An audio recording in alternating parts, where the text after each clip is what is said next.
দুষ্মন এর পুত্র হচ্ছে ভরত, দুষ্মন এবং শকুন্তলার পুত্র হচ্ছে ভরত।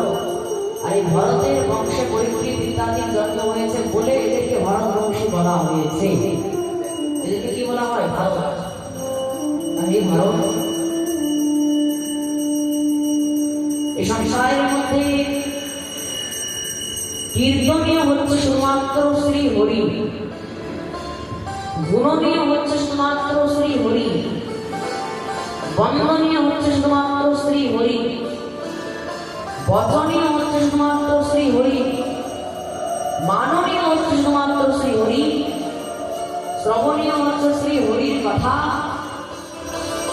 গুণনীয় কীর্তনীয় হচ্ছে শুধুমাত্র শ্রী হরির গুণগান।